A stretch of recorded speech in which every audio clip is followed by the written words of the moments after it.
Tu fêtes ce jour chaque année. Tu invites des amis, tu achètes un gâteau, tu souffles des bougies dans l'obscurité. Tu célèbres le moment exact où tu es entré dans ce monde. Le jour où ton premier cri a déchiré le silence. Mais et si ce jour n'était pas une célébration? Et si l'acte même de souffler ces bougies était une métaphore aveugle de la lumière que tu as éteinte en venant ici? Et si ta date de naissance n'était en réalité qu'un contrat? Le code mathématique exact de la dette karmique que tu as accepté de payer en t'incarnant dans ce corps sur cette terre. Tu as peut-être l'impression parfois de tourner en rond dans ta vie, d'attirer encore et encore les mêmes épreuves, les mêmes trahisons amoureuses, les mêmes effondrements financiers ou même les mêmes blocages intérieurs. Ce n'est pas un hasard, c'est parce que tu ignores le défi caché, encodé dans tes propres chiffres de naissance. Chaque être humain reste responsable de ses fautes passées et doit payer le prix dans cette vie ou dans une existence future. Reste extrêmement attentif à ce qui va suivre parce que si tu ne décrètes pas ce contrat aujourd'hui, tu continueras après année, vie après vie, à payer le prix d'une dette que tu ne comprends même pas. Tu continueras à subir ton destin au lieu de le maîtriser. L'œil voit en surface, mais aujourd'hui, plongeons dans l'ombre. Pour comprendre le piège dans lequel tu te trouves, il faut d'abord détruire une illusion fondamentale, ta conception du temps. On t'a appris que le temps était une ligne droite. Tu nais au point A, tu meurs au point B et ta date de naissance ne serait qu'une simple coordonnée, une formalité. Mais dans les grandes traditions de la sagesse antique, le temps linéaire n'existe pas. C'est une spirale. L'univers entier parle le langage intemporel du nombre. Ton âme a choisi ses coordonnées vibratoires avant de s'incarner selon un plan précis. Elle s'habille d'un corps matériel pour éponger un passif psychologique issu de ses existences antérieures. Aujourd'hui, on trouve sur Internet de la numérologie fantaisiste, grand public et ultra simplifiée qui te demande juste d'additionner ton jour et ton mois pour trouver ce qu'ils appellent gentiment la clé de l'âme. C'est réducteur, c'est une illusion pour flatter ton ego.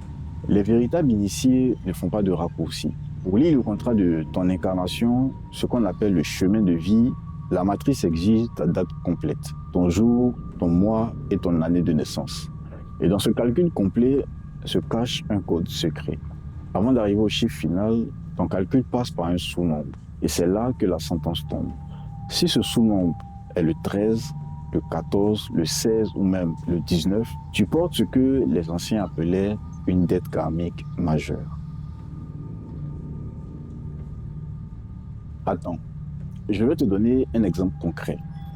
Tu connais certainement Steve Jobs, le fondateur légendaire d'Apple.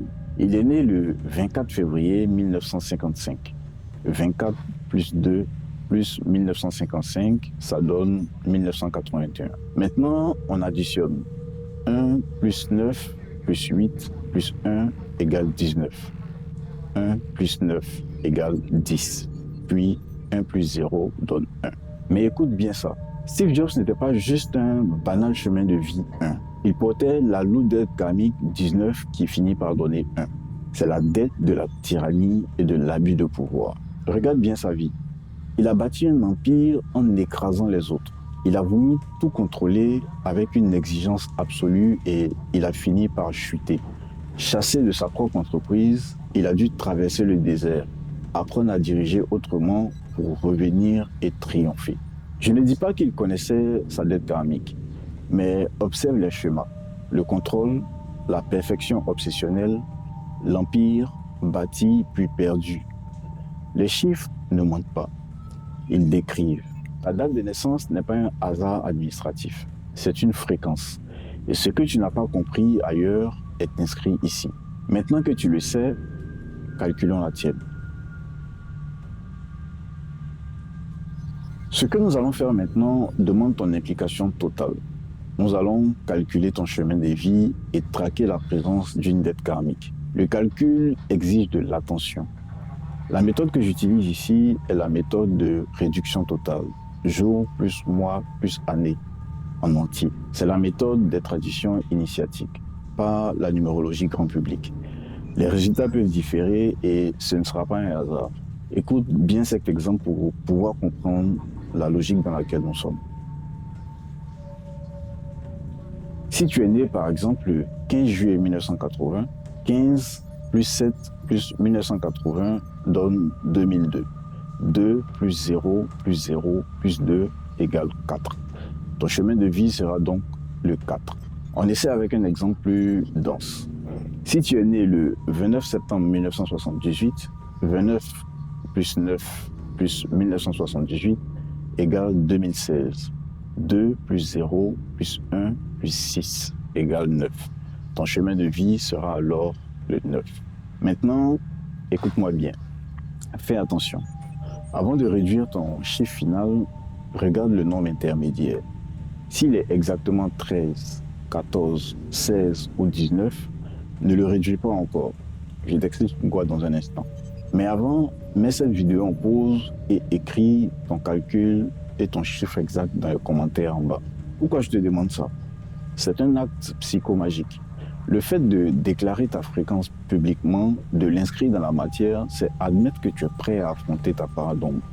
C'est le premier pas pour dire à l'univers, j'accepte le contrat, je suis prêt à le solder. Vas-y, calcule ton jour, ton mois, ton année. Regarde bien, si tu tombes sur 13, 14, 16 ou 19 avant la réduction finale et écris ton résultat dans les commentaires. Si c'est fait, très bien. On avance sur les 3 groupes.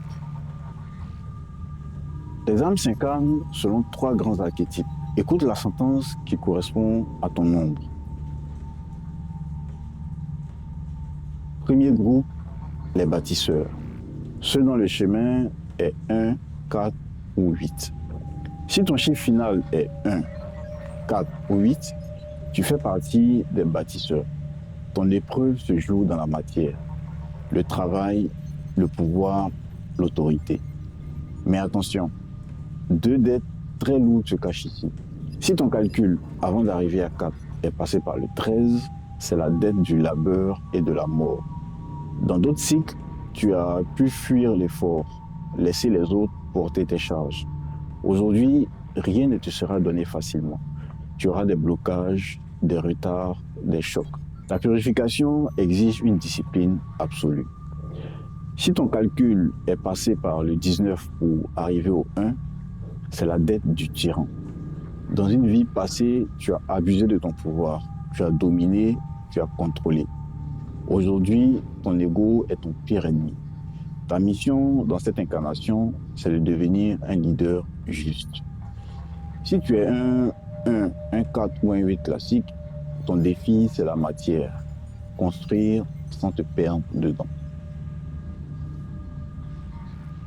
Le deuxième groupe, c'est celui des émissaires. Ceux qui ont comme chemin de vie 2, 3 et 6. Si ton nombre est 2, 3 ou 6, écoute bien parce que ce que je vais dire est rarement expliqué. Les dettes karmiques majeures 13, 14, 16, 19 ne mènent jamais à 2, 3 ou 6. Jamais. Ce n'est pas une chance, c'est un autre type de piège. Votre karma n'est pas une dette, c'est un manque, une absence, une énergie que vous n'avez jamais développée et que vous payez aujourd'hui. Les émissaires, dans cette vie, donnent jusqu'à se vider. Ils aiment jusqu'à disparaître et chaque trahison n'est pas une injustice, mais c'est un mécanisme. Si tu es un 2, tu te perds dans l'autre. Tu as peur d'être abandonné. Ton épreuve sur cette terre, c'est d'apprendre à exister seul. Si tu es un 3, tu te caches derrière un masque, derrière le rire, derrière l'image. Ton épreuve dans cette vie, c'est de dire la vérité, celle qui est la tienne. Si par contre tu es un 6, tu portes la douleur des autres comme si c'était la tienne. Tu te sacrifies pour tout le monde. Ton épreuve dans cette vie, c'est de ne plus t'oublier.